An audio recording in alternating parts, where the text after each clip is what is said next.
لا زبد البحر. النبي صلى الله عليه وسلم يقول: من قال سبحان الله وبحمده في يوم 100 مرة حطت خطاياه وإن كانت مثل زبد البحر.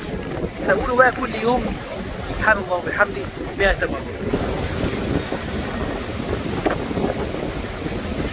يعني لو ذنوبك قد كل ده تغفر، والله ربك رحيم.